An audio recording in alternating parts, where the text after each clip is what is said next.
and welcome back to my channel. Now I got this kit a few weeks ago and I've been meaning to do a review for it, but I've been holding out until I had the Roden kits. The Roden kits came out nearly a decade ago and they were pretty well the only kits you could get in this scale of this subject. So I really wanted to compare what Roden has been giving us all these years as opposed to what MENG has now come out with. And the comparison is quite interesting, and quite frankly, there's not much in it, but I will go through that in detail in a sec. Now, just a little history on these vehicles, because they are quite fascinating. Because although armoured cars had been out for quite some time, there have been various versions done, and even some with turrets, it hadn't really sort of caught on, and there wasn't any major manufacturing of it. They were just made ad hoc when necessary. And in fact, that's how this particular Rolls Royce armoured vehicle started out. In August of 1914 at Dunkirk, there was a Commander Charles Rummy Sampson. Now, he was a member of the Royal Navy Air Squadron, and they had, in those days there wasn't the RAF. It was still sort of divided between the Army and the Navy. Anyhow, he was the Naval Division of the Air Force, and at his airfield, they basically would want to do reconnaissance to make sure they weren't going to be attacked, that their aircraft weren't going to be strafed by the enemy. So he got his personal Rolls Royce, and a number of the other officers got their vehicles shipped over from old Blighty, and they would patrol in their vehicles. But of course, it soon became apparent they weren't very well protected, from sniper fire or rifle fire. So they started arming their vehicles, and they basically went down to the shipyards there and got some boilerplate made up, started adding sort of panels here and there. Initially, they sort of only really did the lower half, but this gave them just enough protection, although it was only 6mm boilerplate, but it gave them enough protection from any unseen sort of artillery that was coming in, artillery, snipers or riflemen. You probably wouldn't survive a bloody shell shot. No, not at all. But the idea caught on, and Winston Churchill heard about this, and he then started to organise through Rolls Royce a design which eventually became what they call Pattern 1914. And in fact, in October of 1914, they'd pretty well fleshed this out, and they'd put the turret on. Now, the earlier versions, as I said, basically, which had been knocked up by the various members of the armed forces themselves, or even sort of commissioned and built, only really had armour on the lower half, which protected them. And occasionally there was a shield for the guy on the machine gun. But overall, it wasn't as well thought out and well designed as this. And this is what Rolls-Royce did. They commissioned Rolls-Royce. They came up with this design on the Silver Ghost. And then in October of 1914, they developed the turret, yes. And that was very necessary for added protection, and the design was locked in. Although, locked in is a word, there are so many variations of this vehicle. Although they had the Pattern 1914 and 1920, which we'll discuss shortly, they varied incredibly because everyone was making mods in the field and, setting them up for their own specific needs. But this design was based on the Silver Ghost, and by November of 1914, that was sort of locked in, and Rolls-Royce started producing them for the military, and they were shipped across to the front there in Belgium. Now, initially, they were terrific reconnaissance where there's roads, and that was the thing. They were a road vehicle, and that was great. Zip along the roads, no problems at all. You've got a nice snappy little Rolls Royce with a good dependable engine, fair turn of speed. Apparently they do up to 45 miles an hour. And that was good. But then basically as the lines settled in, it was just all mud and chaos. These things weren't working so well and they bogged down. And later on, towards the end of World War I, they were mainly using them out in the North Africa, and they also used them at Gallipoli. And even after the war, quite famously, Lawrence of Arabia had one. Yes, he used it in his campaigns. So look, they were terrific, but they really needed a good hard surface to run on. So I suppose they were pretty good in the desert, especially with the wider tyres, and they were fine if you had some sort of road set up. But in the mud and the mire and the gunk of the trenches of World War II, they proved fairly ineffective. And we're going to compare them to the Roden kit, and this one is the Pattern 1914. So it's got the lower turret. It's not so armoured around the radiator. Their fenders are a bit more like standard fenders. The lights are in on the fenders, E positions. The running boards weren't as armoured and weren't as useful. And the turret's a bit lower, and also light on the turret. And so this was the very first one that they put out. Now this kit will allow you to do the 1914, but it also allows you to do the 1920, which is the one that's illustrated here. So Roden, you've got to go to a completely different kit. If you want to build that, you've got to buy another kit from Roden. Admittedly, the Roden kits aren't that expensive. Certainly, the MENG kit is a lot more expensive. But I want to see, with Roden, you require 2 boxes. And MENG has sort of done it all in one, although you can only build one kit out of the box. Let's just see how they compare. The Roden kits will have all your parts in one bag, and they'll have Roden instructions, which are pretty vague at the best of times, but they're followable. MENG, of course, you're talking about new 21st century sort of stuff, and MENG instructions are very clear. Very clear. There's your 4 options they've got here. Well, there's really only two different kinds as such, but four different paint schemes. I'll show you in a sec. So there's lots to do here. I'll go through all this in detail in a sec, because that's burning out with the light there. We'll sort that out in a sec. Now they do give you, and this is rather nice, you have 4 different colour schemes. So you've got basically the first RNAS version when they received them, which would have been late 1914, although they've got here Western Front 1916, so there you go. So they were still trying to do something on the Western Front back in 1916. But to say they were only really useful where they could get around on roads. And then you've got here's a 1914 version, which has got a very snappy sort of camo. I would probably choose that, it was me. Then you've got onto the pattern 1920, and this is one from Egypt, from 42. So they basically, the pattern 20, although it became a pattern 24 later on, they kept going all the way through into World War II. They were still useful. And in fact, they continued using them for some time, like in things like the Irish Uprising, that sort of thing, because they were good civilian control vehicles, Basically did a lot of that in India. A lot of them went to India. I'm not sure where this one is from. It only says 1920 RAF. So there you go. So possibly because of the colour scheme and the aerial recognition there, the rondelle that's been on there, probably North Africa. Yeah, I'd make a guess, because you've got your sort of North Africa colour, like the Germans, Dunkel crap, whatever it is. So there we go. So it's very nice as far as instructions and paint guide, which you'd expect. Now, quick look at the parts. We'll go in detail. You get lovely photo etch wire wheels. They are terrific. So does a Roden kit, but there are big differences. You get clear lenses. Don't think there's any in the Roden kit. You get a one-piece hull. Now it's not bad. It's beautifully moulded, just like other MENG kits. Like I built the little Renault FT, and that was beautifully moulded. This is the same quality, absolutely superb. I find the Roden kit is a little soft. It's not hugely so. It'll still paint up, but it certainly doesn't have the crisp detail. I'll pull these out and have a good look in a sec. You get one turret in this, which is, it's only the ring, which is surprising, because from the 1914 pattern to the 1920 pattern there are a lot of differences. Now they do have instructions for making both turrets, but they use this common base, so we'll have a look at that. You've got rubber tyres here if you do the 1920 version, pattern 1920. But the earlier version, which will have the wire wheels, you get styrene tyres. Parts are all bagged, very nicely moulded, but we will open those and look at those in detail as we go through the instructions. The main instructions start with the chassis, and it's all contained on sprue A. And the parts are, oh goodness me, we've got a ghost. The parts are beautifully moulded. Let me see if I can give you some detail here. The rivets are very fine. The plastic is lovely and crisp. There is no flash. All the parts look lovely.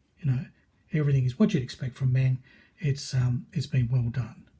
Here's a rather nice little piece. I'm not quite sure where that fits. We'll discover that more and more as we go through the kit. Okay. There we go. The radiator. Not sure that you can see the absolute fine detail there. beautifully done, beautifully done. But then again, we expect nothing less from MENG. I've built a few of their kits and they're a joy. Engineering's wonderful, they fit together beautifully. It's best you follow the instructions though. I was a bit cavalier in making the FT. And I sort of thought, oh well, you know, used to building Dragon kits, I think I'd rather build that before that, and I had serious problems trying to put the hull together. So follow, MENG knows best, that's what I found. They're quite good. So it's complete opposite logic to Dragon. But anyhow, that is very crisp. Now when you look at the Roden kit, well for a start, they come with a motor. You don't get the motor in the MENG kit. Roden kits do come with a motor. They also come with some interior, and you get bugger all in the MENG kit. I don't think you get anything actually. The MENG kit compares to the Roden. Well, it compares as always. Roden kits, I'll have to get a bit more light on it here, because you really need to, the green plastic is deceptive. It's a lot softer moulded. You can see there's peaks and troughs of depression. They've got a nice little texture there, which I don't know if MENG did. MENG's is subtle. MENG's is more like a sort of a rough paint job texture, whereas there's actual striations here. So I don't know if that's was intentional, but you get the usual Roden things. You've got flash, yes.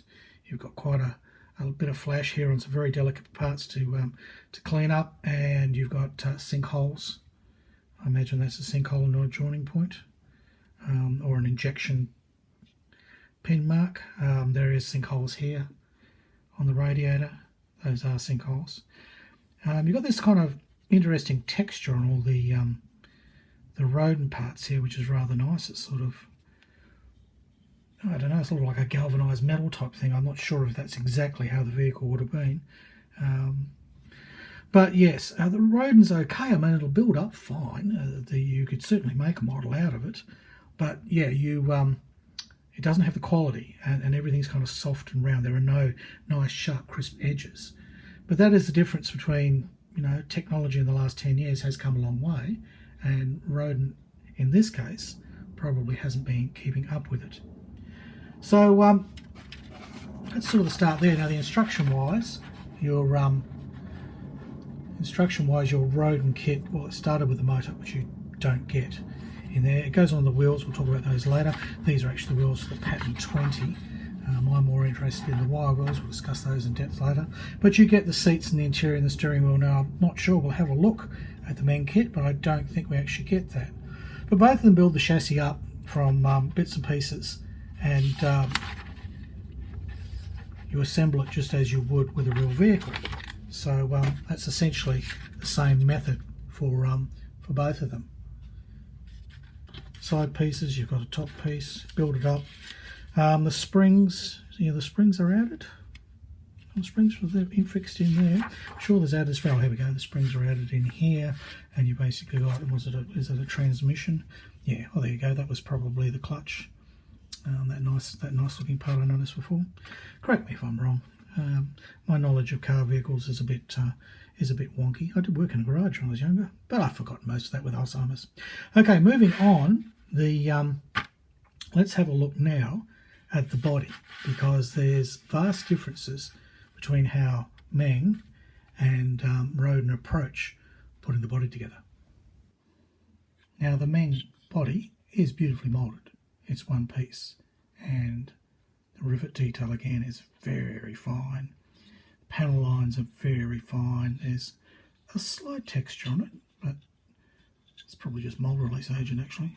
I know with MENG kits it is a good idea to wash them. I have seen mould release on a few MENG kits, which if you don't know, it's basically an oil or a substance they use so the plastic doesn't get stuck in the moulds. It's just, lubricating solution.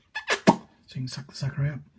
And if you leave it on your model, well, it's bugger to paint and also can cause a problem with the gluing. Anyhow, the body is nice. It's one piece. Now Roden goes a different way here. Roden provides your body in bits and pieces, so you can go it alone. You've got the sides. You've got the bonnet, which is separate. So should you want to display the motor, but they have not separated it here. Now I believe people do this, they cut this open, but the trouble is you've got a rod along there. These doors, if you don't know, right, these doors would actually hinge up from each side, sort of like, you know, like a flipping up like a gull wing, right? You ever seen a gull wing Mercedes? Like a gull wing. They come up from each side. So they don't hinge from these here are not hinges, they're clasps. They're locking clasps, hinges down the centre.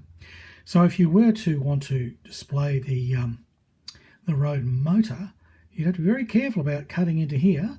You'd probably want to cut only so far as you just got to the little rod there, and see if you then can't bend the plastic. But oh dear me, I'd say you'd be up for some scratch work. You know, your safest way would be cut off all those pieces, cut the thing in half, and then try and glue them back on with whatever bonnet opening. But you don't have to worry about that. The MENG kit, no. Basically, your bonnet's stuck. It's not going to open, and you wouldn't want to try and cut that out. It'd be a bugger to try and get in there. And if you did, there's no bloody motor anyway that you can see, so it's all pointless. Now, you do have the rear doors here on the MENG kit, but there's absolutely no point in leaving them open because you have zilch interior. Absolutely nothing. This is your interior. Yep, that's it. Yep, enjoyable. That's all you get. Whereas in your Roden kit, you'll get this, you'll get a seat, there's a seat over here, you'll get various bits and pieces which you can make up so that you've got something to be bothered to leave the back door open. I mean, they also leave space there so that you can put the back doors and have them open.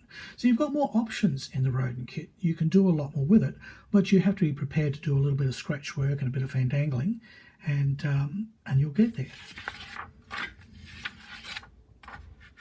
Now, jumping forward a bit, we'll just talk about fenders while we're talking about the chassis. Now the fenders, you get both options in the MENG kit. So you have the option for the 1914 pattern and the 1920 pattern. Now the 1914 ones are very thin. They're not as armoured. The 1920 ones are more armoured. They're also shaped to protect on the sides, and they're more like we know of more modern fenders. Whereas these were the original, you know, fenders from the Rolls Royce. And essentially they've got little slots there, and they will mount the lamps.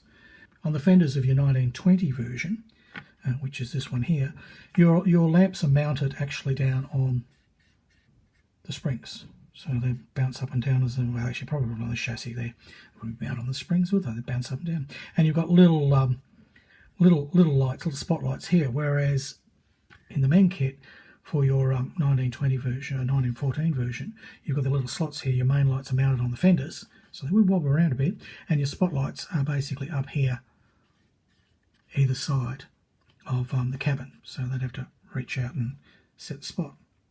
So there's that difference. Now, in Roden approaches it a little bit differently. In the Roden kit, essentially, I think they did the 1920 kit first. So in the 1920 kit, you'll just get the fenders, which are not on that sprue, Harry. No, but just take my word for it. What they do then is Roden provides you an additional sprue, which gives you the 1914 thin fenders. There's your fenders for the 1920 version. Same sort of thing.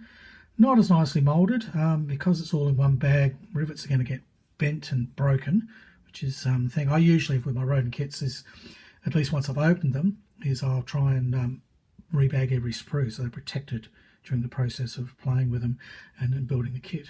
But both of them provide fenders for both things. Now, interestingly, the turret is one of the stranger things between the two kits. So let's clear this out of the way and we'll go to that point in the instructions.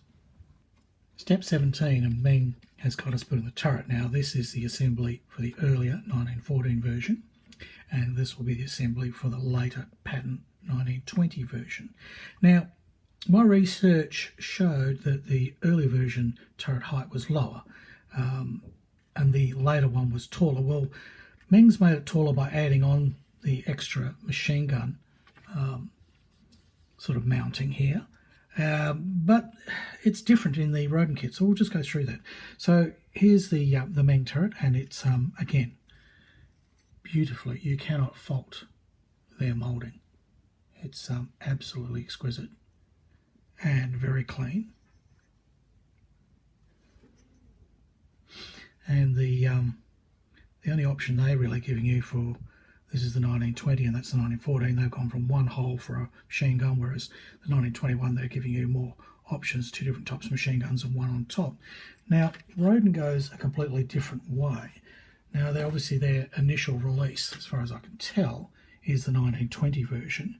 So for that, the turret's quite tall, and those are the sizes. There's the front and the back. Okay, so that's exactly as it was. They only give you one opening. And, admittedly, there are lots of different versions and lots of different changes with these vehicles, so that's okay. But if you have a look, they provide a additional sprue in the 1914 kit, and straight away you can see how much narrower, or how much less height there is. Can you see the difference there? Okay. See, they're markedly different heights, and you just look at the front piece, the front armour there. All right. And it's a lot shorter. You can actually put it on there, and you can see it's shorter by about 5 mil. Okay, 5 mil difference. See? So they've gone the route of actually making the lower turret, so it's more accurate to most extent. Now, sure, some of the 1914 ones had retrofitted the taller turrets, and maybe that was Meng's reasoning, and the versions they chose, they've gone for that. Now the Meng turret used for both 1914 and the 1920 version. The whole back assembly is one piece, which is rather nice. Saves you having to glue together different pieces. But then again, they haven't allowed for different heights, so theirs is just one size fits all. Whereas if you have a look at the Roden kit, well, you get your turret in 4 pieces: front, 2 sides and back, and basically you've got to build it up on the ring and the base to make it all go together. So you're going to get more options again with the Roden kit. Admittedly, there's 2 different kits and 2 different boxes, but it's only really a difference of 1 sprue. And in fact, looking at what's available, you could nearly buy the 1914 Roden kit and build both, because really it's just additional sprues in there, although you wouldn't have the full solid wheels, but they would be hard to scratch build. This is the point where the build gets really interesting. There is a big difference between how Meng and Roden approach doing the wheels, especially the wired wheels, and we'll get to those in a sec. But if you're going the option of the 1920 version, where your life's a lot easier, and these are your beautifully detailed, lovely, absolutely gorgeous model. Now you get 2 of these sprues. This is sprue C. You get 2 of these, so you get those, and you get some very big fat tyres. They won't show up very well on camera. Believe me, the tread on them is quite well done. I haven't bothered to get them out of the bag. Look, just take a word for it. The tread's quite good. I might try and snap a little photo in the corner here to show you, but the tread is good. There's no real seam line. They look really good, actually. Very good. So yes, if you're doing 1920 version, your life's fairly easy. You just basically make them up like you would do on any sort of car, and on they go. Interestingly, when I was looking at the Roden kit, I noticed the same insignia. Remember, we have that option on the MENG kit of doing this 1920 version, I think it is, but it didn't say where it was from. Now, the Roden kit has exactly the same one. Theirs is HMAC Ajax. The one for the MENG kit, right, is HMAC Active, but they're similar vehicles in a lot of ways. Anyhow, the Roden's one clearly says that it was basically for the Egypt and Iraq squadron in 40 and 43. So there you go. And this one's even preserved. They say it's preserved at the Homenstone Museum, UK. So there you go. You could actually get some pictures and see what it was all about. So maybe that's what they based, what MENG based theirs on. But they've gone for not to copy Roden, they've gone for a slightly different one. They've gone for Mr. Active as opposed to Mr. Ajax. So there you go. Just a point of interest. Now, the wire wheels, right? If you're going to do the wire wheels, well, both kits come with great PE, and I'll have a look at Roden's in a sec. But you get both kits come with 1 foot of PE. There is quite a difference between the parts. You've got to have your wits about you, because some are slightly bigger or have a slightly different spoke orientation. There's quite a number of different wheels to make up. Now, both kits, both Roden and MENG, go with plastic tyres, and these are well, they're single piece there. I think that's for the spares, but they're double here for the other wheels. So you'll have, well, you don't have a mould seam there, which is rather nice for the ones that are already made up. Well, we'll check on that. Which ones are the ones for the front, because they only make 2 of those. So make 2, that's C25. Unfortunately, it's C26 is the one we're using there. So C26, C26 is the one that's right in the middle here, and that gets used for the double wheel arrangement. See, if you're building the Y wheels, you've got 2 wheels mounted right on top of each other, either side at the rear, single wheels at the front. So, yes. Maybe they did that because it just had to be simpler. Anyhow, you've got a little bit of work there to obviously put them together, but that's the cleverness of it, and I'll go through that now. If you're building the Y wheels here on the MENG kit, there's some cleverness to the way they do it. You build up the hub, you'd put your 2 PE pieces on, don't worry about folding, and then you would gently press on your tyre halves. And that's how you would get the shape, because they're basically going to be like that, right? They're shaped. Now, Roden goes a completely different way. Roden gives you a former, and these look like steel wheel hubs. They're not. They're formers. And these formers are little dimply things here, you know, size B, size double D, yeah. And complete with nipple. So with Roden, you'd put your PE part on and you've got to bend it over that, which is a solution, and it might work. That might be actually quite acceptable. And then away you go, and you've then got to fiddle everything together. This looks rather clever in that you would mate up one side. You know, you basically get your PE, which is already sitting in the hub and positioned at exactly the correct width. Right, you've got your little hub pieces there, which are C3. Where are they? C3. Here we go. Yep, you get your little hub pieces. So that's positioning everything apart. And then you'd press on your wheels from either side, and then your PE is going to hopefully fold and go in. All sounds good in theory. Wouldn't know. Now, I meant to sort of ask Bernard if I could build up one of the wire wheels on his kit. Didn't get round to it. He probably doesn't want me to do it because I don't own the Roden kits. They're my friend's Bernard's. But that's the solution here from MENG to build up these many wire wheels. And it should provide a really good result.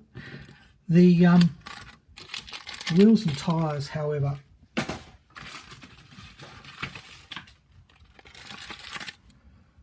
from Roden, well, again, see, their tyres are basically one piece. Although what they've done is they've got a ring, see? One side's not as fully formed as the other, so this side has basically got the ring built on it to hold the PE in. This side doesn't. You'll put that ring on. So their theory is a little bit different. If you look at their instructions, that's essentially what they tell you to do. Use the former to form the wire wheels, okay? Be fiddly stuff, and you wouldn't want to get it out of shape, but anyhow, you do that, all right? And then you'd put that into, you'd drop that into the hub, into the wheel, the tyre, and then you'd put your little hubs in, and you drop a ring over that to hold it in place, and away you go. You've got tyre halves and PE and rings and hubs and tyre halves, and there's quite a palaver of things to do. It does look a little more complicated. MENG is a lot simpler. Admittedly, when you've got the multi-wheels, yes, you've got a bit to do, and they even use rings here only because that's your centre wheels that you'll never see. Well, this is the inside wheel, right? That one there. That's the one that you're not going to see much of. So there's probably for and against both methods, and I'd like to know if anyone's actually built the Roden kit and seen if they had any trouble putting them together. Now, if you go for the pattern 24 version, well, you're just going to have your steel wheels, right? So that's what you're going to have. And they're okay. They're not bad. I mean, you might cover them up in dust and whatever. Again, slightly softer. You know, you've got a bit of flash to clean up. You just got a bit more work to do on the Roden kit. So now the other thing, you only get the narrow tyres. If you're going for the 1920 pattern with Roden, they only give you narrow tyres. They don't give you nice big ones. That would have been true too. I mean, it would have been true either way. As I said, there's lots of variations and lots of different versions got put out for very different scenarios. There was even a double turret, one with 2 machine guns, almost like a tank turret with, or a battleship turret with 2 machine guns, which went for which they used in India. So there are versions and versions and versions of this. So things aren't necessarily wrong. They're different depending on basically the arena that the vehicle was used in and the time period, because this vehicle changed dramatically all the way through. And I said there was even a 1924 pattern, which was different again. All right, well, that about wraps up looking through this kit. I hope you've enjoyed that. I've covered the most that I can. Otherwise, I'd be here for hours. The only thing I probably didn't talk about, and I'll just talk about it briefly, is this back section here with the stowage and everything. Now, they both build up pretty well the same. Both Roden and MENG build this up really similar. The MENG kit, surprisingly, is very clean. Like the moulding is just very clean for that, which essentially would be wood, although they would be painted over. Whereas the Roden kit has actually got some more texture.